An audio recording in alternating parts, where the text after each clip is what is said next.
Bismillahirrahmanirrahim. Alhamdulillahilladzi fataha li awliyaihi baba mahabbatihi wa ta'atihi wa waffaqahum li ta'atihi wa khidmatihi. Ashhadu an la ilaha illallah wahdahu la syarika lahu fi uluhiyyatihi wa rububiyyatihi. Wa ashhadu anna sayyidana Muhammadan abduhu wa rasuluhu khairu khalqih. Allahumma salli wa sallim wa barik ala sayyidina wa maulana Muhammadin khairi khalqih wa ala alihi wa ashabihi wa azwajihi wa dzurriyyatihi wa adba'ihi. Amma ba'du. Yang kita hormati dan kita cintai para habaib dan para alim ulama, para muhibbin, hadirin, hadirat, rahimakumullah. Pertama-tama kita panjatkan puji dan syukur yang setinggi-tingginya kehadirat Allah Subhanahu wa ta'ala yang mengumpulkan kita di tempat ini untuk berzikir, mengingat Allah dan mengucapkan kalimah-kalimah thayyibah lainnya. Kita berharap kepada Allah agar di dunia ini selalu dikumpulkan dalam kebaikan dan takwa, dan di akhirat nanti dikumpulkan bersama-sama dengan junjungan kita Rasulullah sallallahu alaihi wasallam. Salawat dan salam kita haturkan kepada junjungan kita Nabi besar Muhammad sallallahu alaihi wasallam dan kepada seluruh keluarga, para sahabat, zuriat dan pengikut beliau sampai hari akhir nanti. Para muhibbin rahimakumullah. Sebelum kita membaca kitab Al-Hikam, terlebih dahulu kita mengenal bahwa kitab Al-Hikam ini dikarang atau disusun oleh seorang waliullah, yaitu Ahmad bin Muhammad bin Abdul Karim bin Abdurrahman bin Abdullah bin Ahmad bin Isa bin Husain ibni Athaillah, dan beliau wafat pada tahun 709 Hijriyah di Qahirah, Mesir. Kemudian kitab Al-Hikam ini merupakan salah satu daripada yang beliau karang. Hikam itu adalah kalimat jamak yang artinya kumpulan daripada hikmah.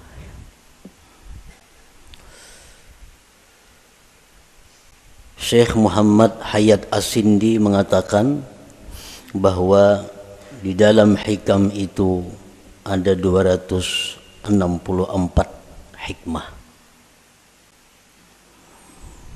264 hikmah itu terkumpul di dalam satu kitab sehingga dinamai kitab itu adalah Al-Hikam.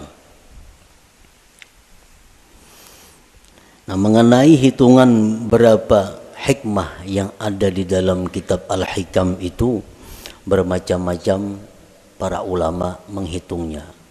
Ada yang mengatakan jumlah hikmah yang ada di dalam hikam itu berjumlah 264.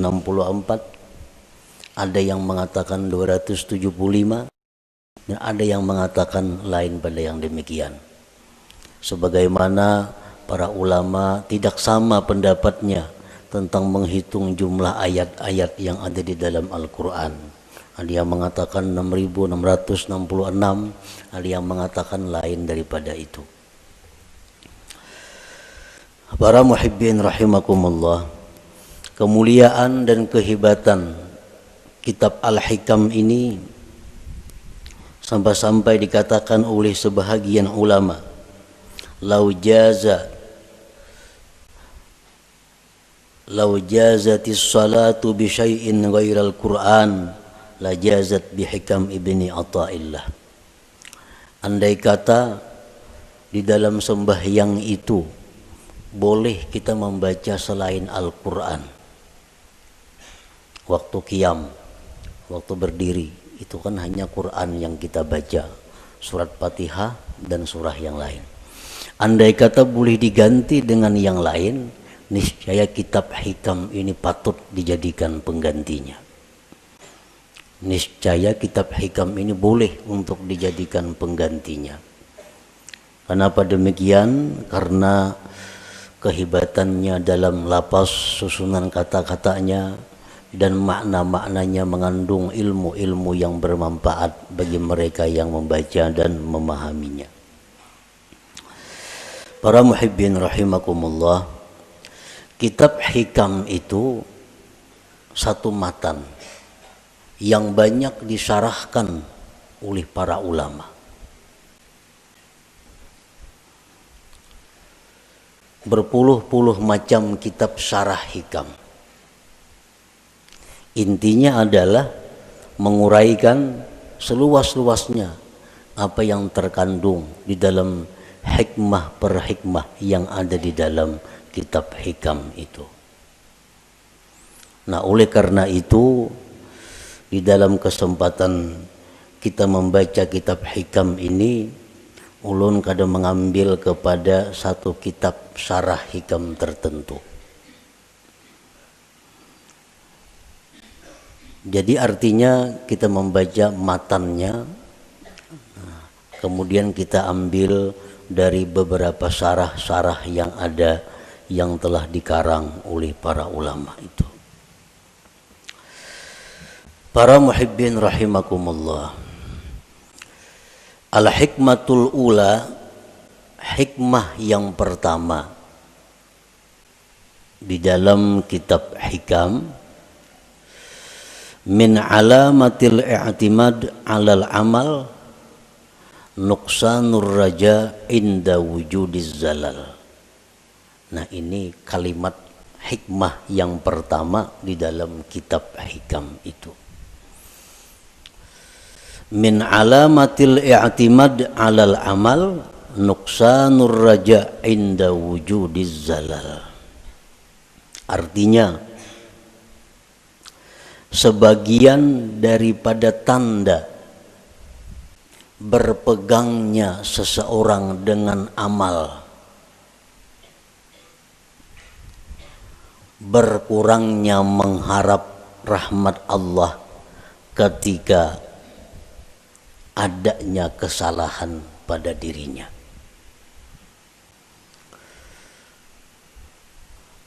Apabila kita melakukan satu dosa, apabila kita ketinggalan satu wirid yang rutin,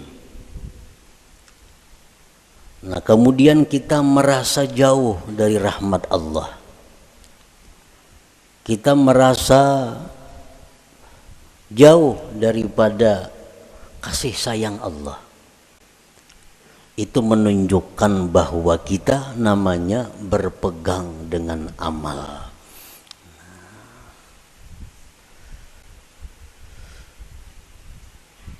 Orang-orang yang mulia, orang-orang yang sudah mengenal lebih jauh tentang Allah Subhanahu wa ta'ala, dalam keadaan apapun mereka itu tidak berkurang harapnya kepada Allah. Baik mereka dalam melakukan taat atau mereka sedang diuji dengan kemaksiatan, harap mereka kepada Allah tetap sama. Kenapa sebabnya? Karena mereka tidak berpegang kepada amal. Mereka itu berpegang kepada rahmat Allah, berpegang kepada anugerah Allah Subhanahu wa ta'ala. Para muhibbin rahimakumullah, amal itu artinya adalah harakatul jismi awil qalbi. Itu ngarannya amal. gerak tubuh, gerak jasad atau hati. Bila bergerak awak kita nih ngarannya ba'amal. Nah, bila bergerak hati kita ngarannya ba'amal. Itu arti amal.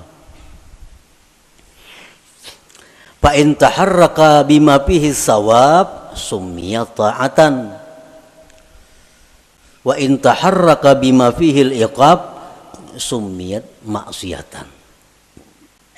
Apabila gerak badan kita atau gerak hati kita itu ada pahalanya, itu ngarannya taat. Apabila gerak badan atau hati kita itu mengakibatkan kita disiksa, ngarannya maksiat. Jadi maksiat itu beramal juga. Mau kuat badan itu beramal jar. Orangnya penjudi. Kawah jadi padahal pak amalnya. Karena amal itu artinya gerak badan atau gerak hati. Bila bapahala ngarannya taat, bila maksiat ngaran, bilanya disiksa ngarannya maksiat. Itu arti amal. Para muhibbin rahimakumullah, kemudian yang kita fokuskan perhatian kita adalah amal yang mendatangkan sawab, pahala atau taat. Kita tinggalkan amal yang mendatangkan siksa, yaitu maksiat. Nah, amal taat ini ada 3. Amal taat itu ada 3. Pertama ada amal syariat ngarannya. Yang kedua ada amal tarikat. Yang ketiga ada amal hakikat. Ini ketiga-tiganya adalah taat. Ketiga-tiganya adalah taat. Baik amal kita ini syariat, baik amal kita ini tarikat, atau amal kita itu hakikat, itu sama-sama mendatangkan pahala.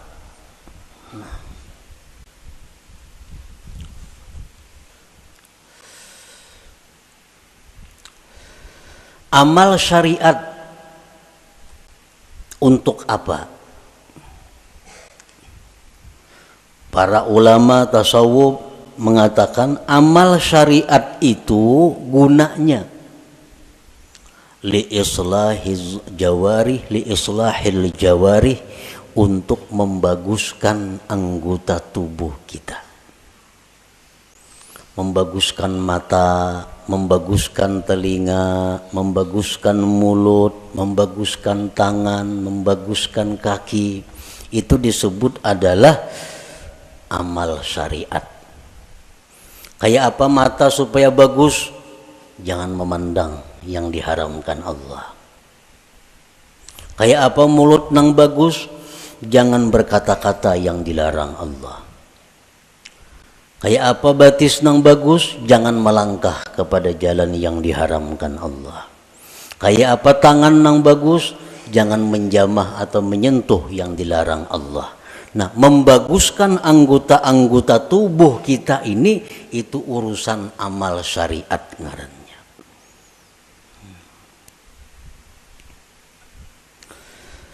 Wa amalut tariqah li islahil qulub.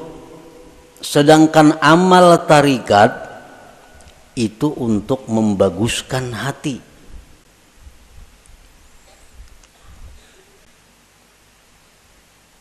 Amal tarikat itu gunanya adalah membaguskan hati. Kayak apa supaya hati jangan sombong, itu urusan amal tarikat yang membaguskan. Kayak apa hati supaya jangan ria, itu amal tarikat yang membaguskan. Kayak apa hati supaya jangan dengki, itu urusan amal tarikat yang mengurusnya. Nah, jadi amal tarikat itu adalah gunanya untuk membaguskan hati. Wa amalul hakikah li islahil arwah, sedangkan amal hakikat itu untuk membaguskan arwah. Nah, membaguskan roh. Kayak apa roh kita ini supaya bagus? Roh nang bagus tuh nang kayak apa? Roh nang bagus tuh roh yang mengenal Allah. Roh yang bagus, roh yang mengenal Allah. Nah, kayak apa supaya roh kita ini bisa mengenal Allah? Itu urusan amal hakikat nang maaturnya. Urusan amal hakikat nang menuntunnya kepada demikian itu. Nah, jadi kita 3 amal yang perlu kita laksanakan. 1, amal syariat supaya zahir tubuh kita ini bagus. Yang kedua, amal tarikat itu kemudian dilaksanakan supaya hati kita bagus. Dan yang ketiga, amal hakikat kita lakukan agar roh kita ini bagus. Nah, para muhibbin rahimakumullah, amal syariat fungsinya untuk membaguskan anggota tubuh.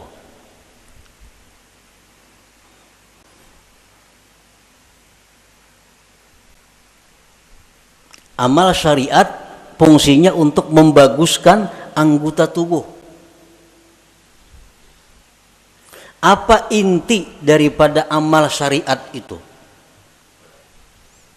Amal syariat itu saling banyakkan. Tetapi kembali kepada 3 pokok. 3 pokok inilah yang disebut dengan amal syariat. Pertama, tobat. Nah, pertama tobat.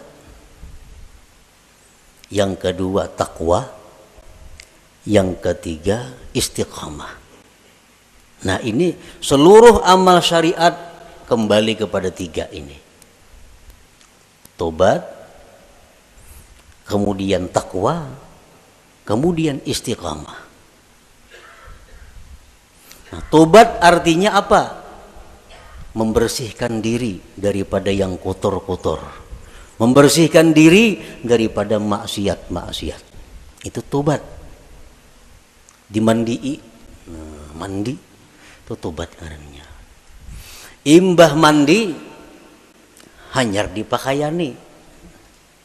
Nah, dipakaiani betapi, babaju, bakupia, bermacam-macam pakaian.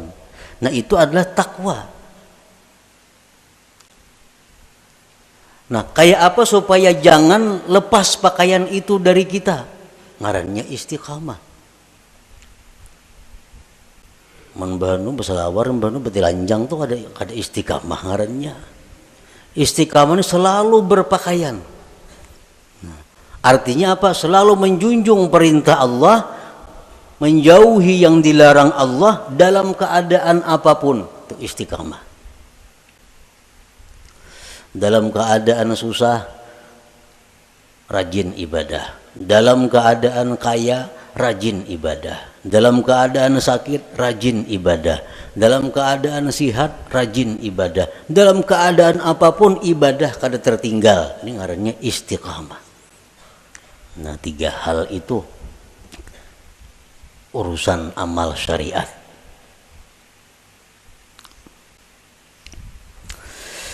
Nah, kemudian amal tarikat. Banyak banget tarikat itu amalannya. Tetapi intinya kembali kepada 3. Supaya hati kita ini bagus. Pertama, ikhlas. Ikhlas. Yang kedua, sidik. Yang ketiga, tumakninah. Nah, ini intinya. Seluruh amal tarikat buliknya kenang 3 ini. Bila yang 3 ini bisa kita laksanakan, maka kita sudah mempunyai amal tarikat ngarannya. Berarti sudah punya hati yang bagus. Pertama, ikhlas. Nah, yang kedua, sidik. Setiap orang sidik pasti ikhlas. Orang ikhlas belum tentu sidik. Jadi sidik itu lebih tinggi kedudukannya daripada ikhlas.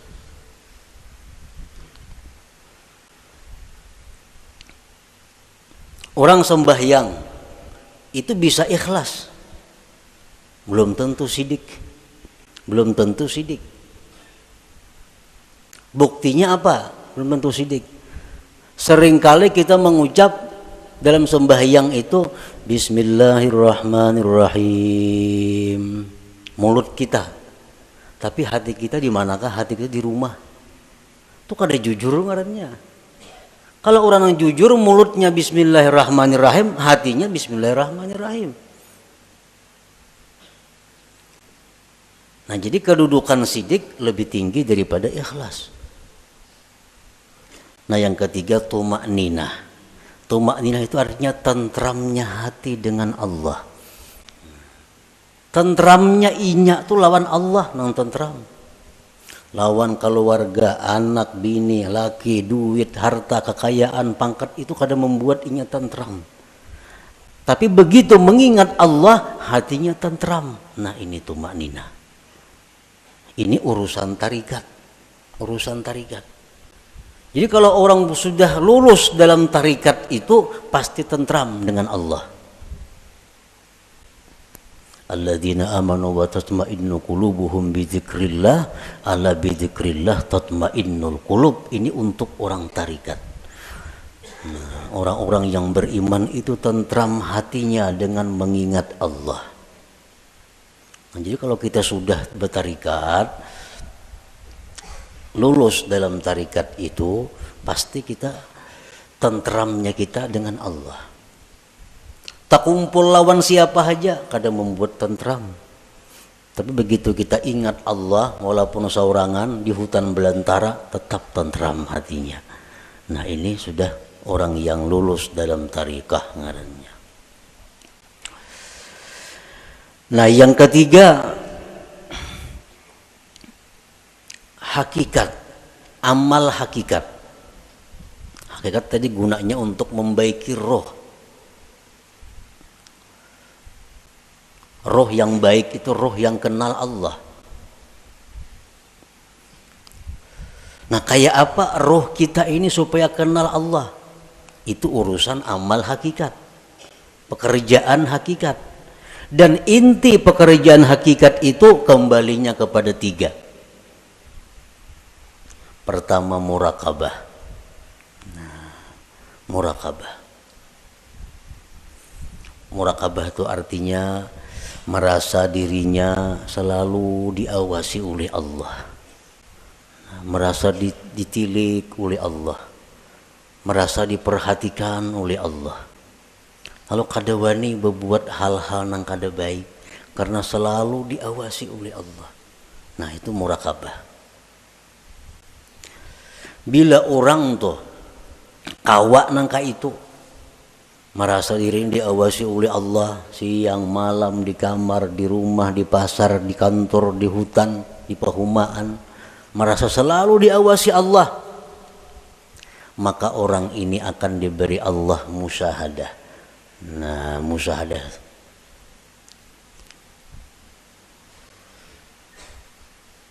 Bila orang itu sudah musyahadah lawan Allah, ngarannya ma'rifat lawan Tuhan.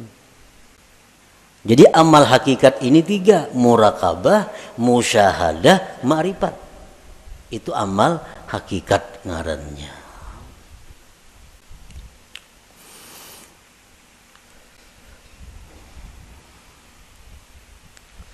Wa'budillah ka'annaka tarah. Beribadahlah kamu kepada Allah seolah-olah engkau itu melihat Allah. Nah, itu musyahadah. Beribadahlah engkau melihat Allah. Itu musyahadah ngarannya. Tapi fa illam takun tarah, jikalau engkau belum mampu melihat Allah, fa innahu yarak, Allah melihat engkau. Nah, itu murakabah ngarannya.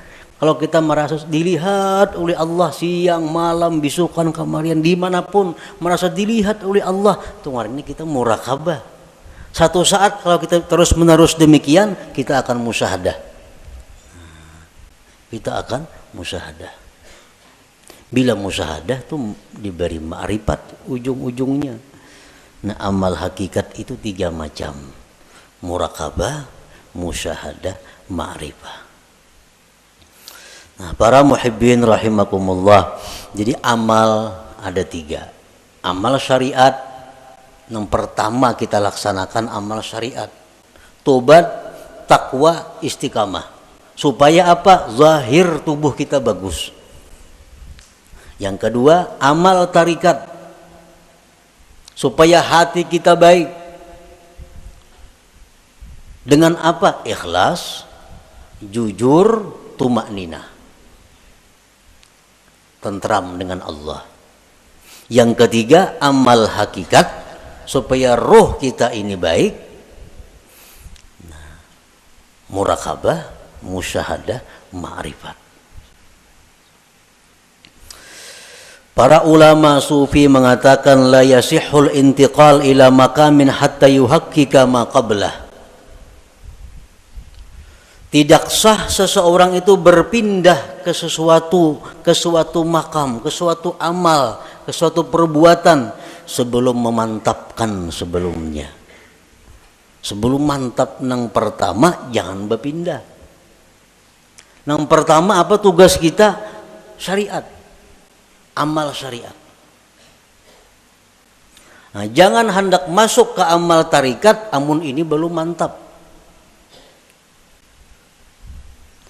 Jadi apa yang harus kita mantapi terlebih dahulu? 3 perkara.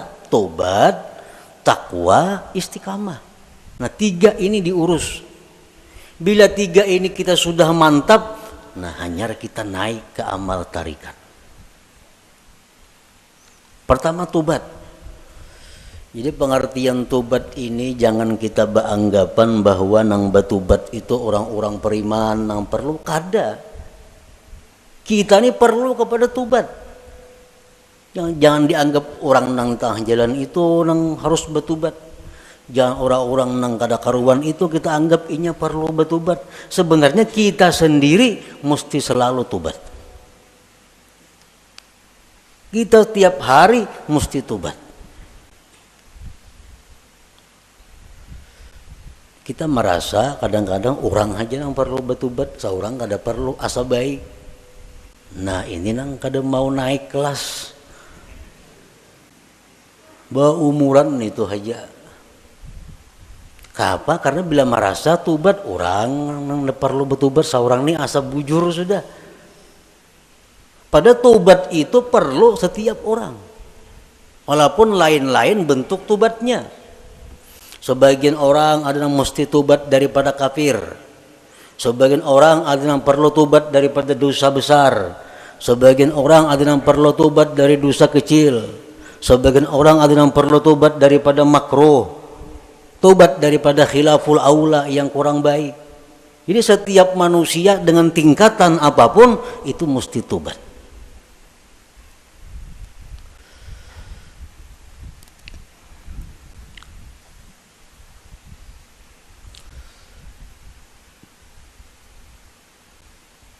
Nah kita sudahlah bertobat, sudah.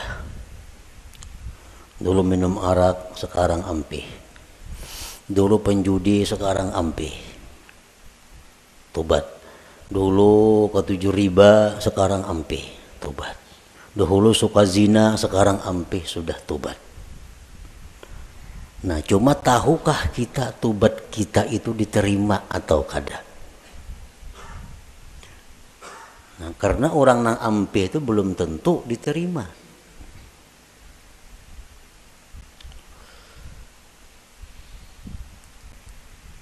Intinya adalah diterima.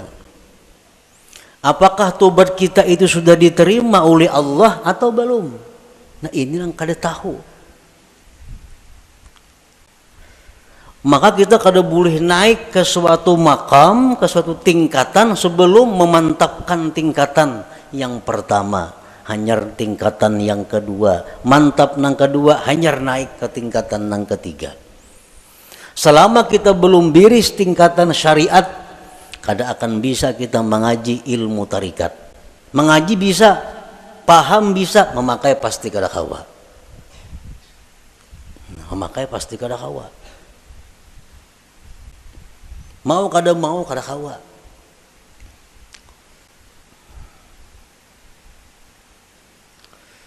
tarikat belum biris, belum matang, belum selesai, kada akan bisa naik kepada hakikat. Maka dengan hakikat itulah kita bisa dapat kepada ma'rifat. Nah, jadi diibaratkan itu ma'rifat itu satu mutiara. Nah, mutiara, andaknya mutiara itu di dalam ruangan nang halus, muat awak. Ruangannya muat awak. Ruangan nang halus ini andaknya di sebuah kamar. Nah, kamar kawah jorong boleh membaandam. Dan kamar itu andaknya dalam sebuah rumah. Nah, rumah ini mau naik sepeda motor kawah aja rumah. Nah, jadi kita kada bisa masuk ke rumah kalau kita masih banyak bawaan. Ada kawah. Kalau kita masih banyak bawaan kita ini masih berinting, sering banyakan bawaan. Kalau kita bakajal ke rumah, kada kawa. Buangi nang kada perlu supaya kita kawa masuk ke rumah. Nah, motor ditinggal, nang mana diisi motor, toko ditinggal. Kalau mau angkut toko ke rumah, kada kawa. Nah, kios ditinggal, kabun ditinggal, kada muat rumah. Nah, jadi nang kau masuk ke rumah hanya barang-barang tertentu. Nah, artinya apa? Syariat itu laksana rumah. Begitu kita masuk syariat, banyak nang kita tinggalkan. Riba tinggalkan, permainan tinggalkan, zina tinggalkan, semua aja tinggalkan. Kalau tuh kita masuk ke rumah. Nah, sepeda motor kawa dibawa ke rumah, sepeda kawa dibawa ke rumah. Begitu kita hendak masuk kamar, nah, ngalih hambo sepeda motor ke kamar, ngalih membawa kendaraan ke kamar itu. Pas ditinggal di luar kamar, baka karasan kada kawa bahanjuran. Nah, sama halnya kita ini kalau hendak masuk kepada tarikat, buangi gawian-gawian yang lain-lain supaya kita muat bandak di situ. Nah, hendak masuk pulang ke hakikat, halus kamarnya muat awak, jam tangan gin dipacul kada kawa. Kacamata santuk pacul juga. Nah, muat beti lanjang aja kawa lagi.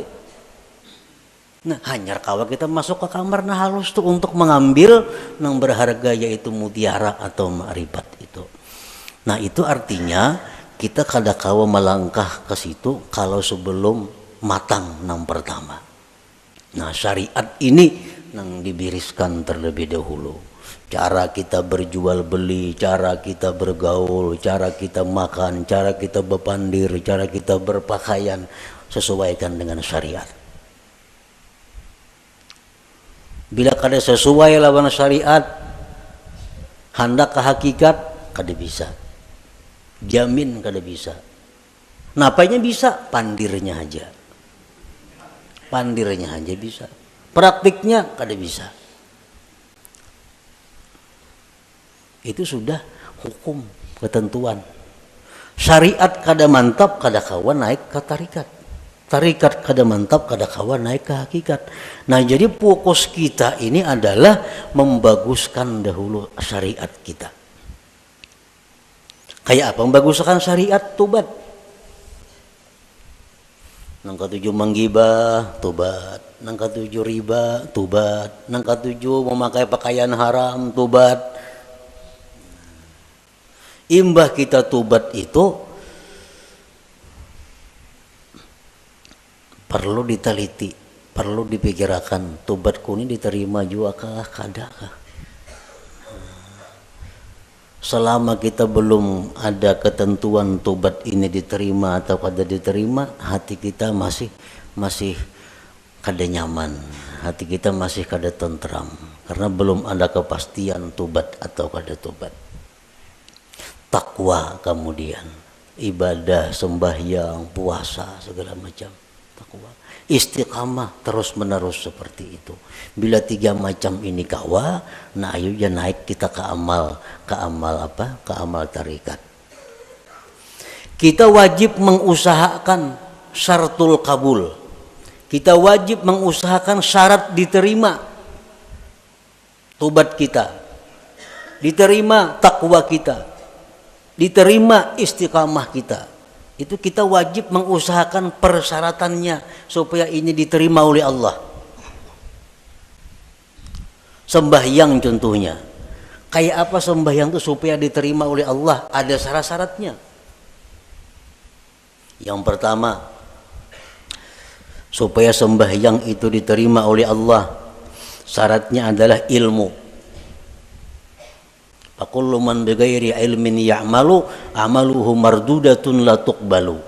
Tiap-tiap orang yang bekerja beramal tanpa ilmu ditolak, tidak diterima. Jadi sembahyang kita ambil contoh amal syariat sembahyang contohnya, supaya sembahyang ini diterima Allah kayak apa? Satu, punya ilmu.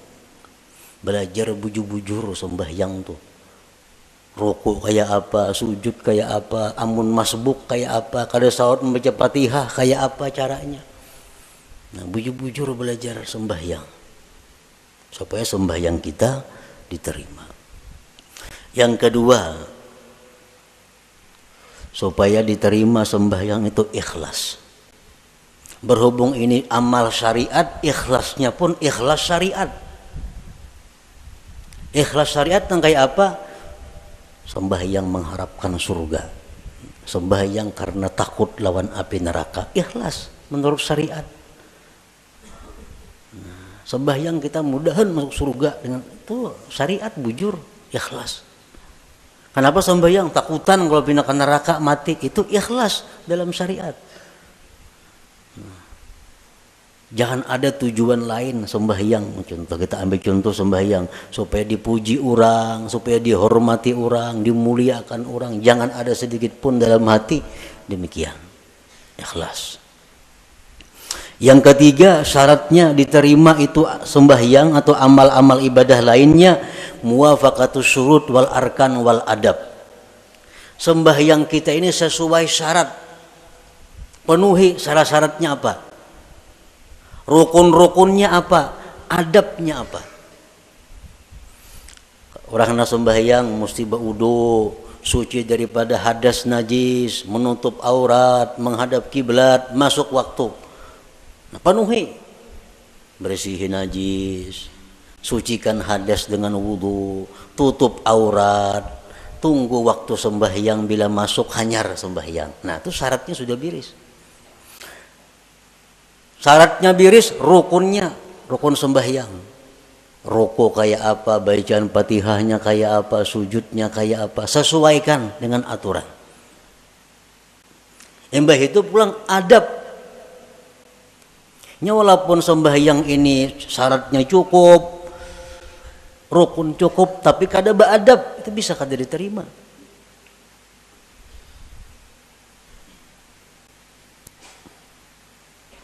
Sesuaikan adabnya. Contohnya contohnya sembahyang bakaca pinggang ini. Allahu Akbar, nah bakaca pinggang. Ini lawan syarat kada bertentangan, lawan rukun kada bertentangan, tapi adab bertentangan. Allah kada menerima sembahyang kayak ini. Harap tinggi Tuhan sembahyang kayak itu. Allahu Akbar. Nah. Jadi adab sembahyang termasuk nang sunat-sunat dalam sembahyang dilaksanakan. Yang keempat, ada mubtilat wal mukrihat wal makruhat. Tidak ada yang membatalkan dan yang dibenci Allah. Sembahyang atau ibadah kadang membatalkan, kadang dibenci Tuhan.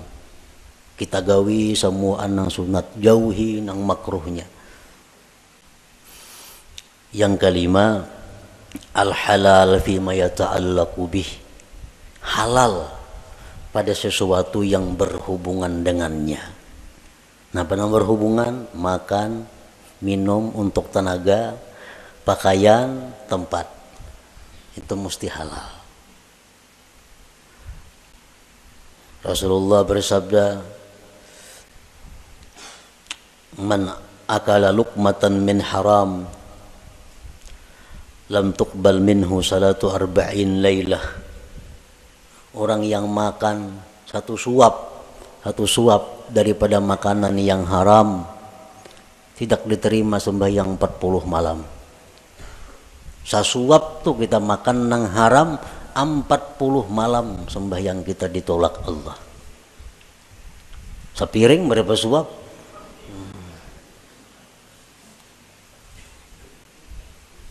Nah, ini urusan amal syariat.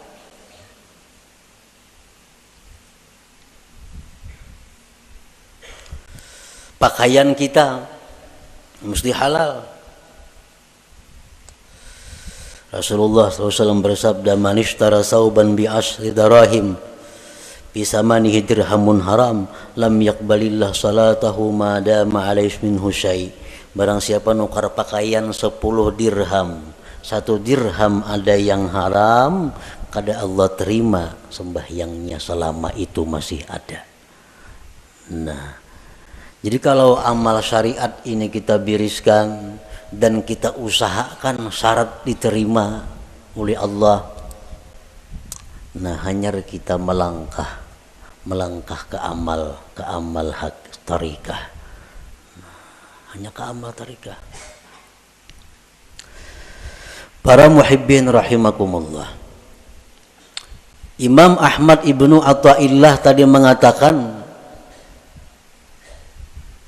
termasuk tanda orang yang berpegang dengan amal, kurangnya berharap kepada Allah ketika terjadi maksiat pada dirinya. Nah, sekarang kita tadi beramal, tobat sudah kita laksanakan, syarat-syarat untuk diterima sudah kita laksanakan, takwa sekarang ini kita laksanakan, istiqamah kita laksanakan. Jangan sekali-kali kita berpegang, kita condong, kita gembira dengan tobat, takwa, dan istiqamah itu. Jangan sekali-kali kita berpegang, jangan sekali-kali kita bersandar, jangan merasa gembira dengan tobat, takwa, dan istiqamah tadi. Kenapa sebabnya? Karena takwa, tobat, istiqamah itu bagian amal syariat tuh, itu kada akan bisa memasukkan kita ke dalam surga. Kada perlu kita gembira dengan itu. Lalu apa nang kita gembirakan, nang kita banggakan, nang kita gembirakan itu adalah rahmat Allah nang datang kepada kita sehingga kita bisa tobat, bisa takwa, bisa istiqamah. Nah, rahmat Allahnya ini nang kita gembirakan, bukan takwanya. Nah, bila kita menggembirakan dengan takwa yang kita lakukan, ngarannya berpegang dengan amal. Bila orang berpegang lawan amal itu, lawan Tuhan turun naik. Bila banyak maksiat, asa jauh lawan Tuhan. Bila berbuat taat, asa parak lawan Tuhan. Padahal Tuhan tuh ada berjauh berparak sebenarnya. Nah, di situ kelemahan tauhid kita. Kenapa kita bila berbuat maksiat, asa jauh lawan Tuhan? Berbuat taat, asa parak lawan Tuhan. Karena kita berpegang lawan amal. Jika kita berpegang dengan rahmat Allah, apapun keadaan kita selalu dekat dengan Allah. Baik dalam maksiat kita dekat dengan Allah, waktu taat dekat lawan Allah, karena kita berpegang lawan Allahnya, bukan dengan amal kitanya. Nah, ini min alamatil i'timad 'alal amal nuqsanur raja inda wujudi zalal. Rasulullah SAW bersabda, la yadkhula ahadukumul jannah bi amalihi. Seseorang kamu, ujar Nabi, selamanya tidak akan bisa masuk surga dengan amalnya. Nah, buat apa kita berpegang lawan amal? Buat apa kita gembira dengan tobat, gembira dengan takwa, gembira dengan sembahyang? Nah, apa gembira akan? Itu kadang membawa ke surga, ujar Nabi kita. Qalu wala anta ya Rasulullah, qala wala ana. Aku pun ya Nabi, amalku kada bisa masukkan aku ke surga.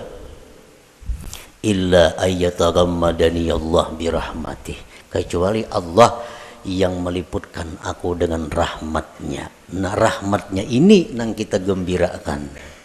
Oh kita gembira, kita suka tobat sebab Allah memberikan rahmat kepada aku. Bukan dengan tobatnya kita gembira, tapi dengan rahmat yang diberikan Allah kepada kita. Nah itu yang kita pegang. Bila kita memegang rahmat Allah, kita kada akan berubah dengan Allah dalam keadaan taat atau dalam keadaan maksiat. Nah inilah inti daripada yang dimaksud dalam hikmah yang pertama Imam Ahmad Ibnu Athaillah, min alamatil i'timad alal amal nuqsanur raja inda wujudiz zalal. Tanda orang yang berpegang dengan amal, kurang berharap, rasa jauh bila mana dia maksiat kepada Allah, padahal kada boleh itu. Jadi kita dalam taat dekat dengan Tuhan. Kita waktu maksiat pun jangan merasa jauh lawan Tuhan, tetap dekat dengan Tuhan. Karena maksiat taat itu adalah bagian daripada amal. Amal kada perlu kita pegang. Yang kita pegang adalah Allah, rahmatnya dan anugerahnya. Nah kemudian sesudah itu al-hikmatus saniyah, hikmah yang kedua daripada Imam Ahmad Ibnu Athaillah, iradatuka tajrid ma'a ikamatillah iyyaka bil asbab minasyahwatil khafiyah wa iradatukal asbab ma'a ikamatillah iyyaka bit tajrid inhitatun anil himmatil aliyah. Nah itu kita baca insyaallah pada minggu yang akan datang. La hadratin Nabi sallallahu alaihi wasallam al-Fatihah. A'udzubillahi minasyaitonir rajim. Bismillahirrahmanirrahim. Maliki yaumiddin. Iyyaka na'budu wa iyyaka nasta'in. Ihdinas siratal mustaqim. Ya Allah biha, ya Allah biha, ya Allah bihusnil khatimah. Ya Allah biha, ya Allah biha, ya Allah bihusnil khatimah. Ya Allah biha, ya Allah biha, ya Allah bihusnil khatimah. Ya ayyuhar rajun minhu syafa'atan sallu wa sallimu taslima. Allahumma salli wa sallim wa barik alaihi.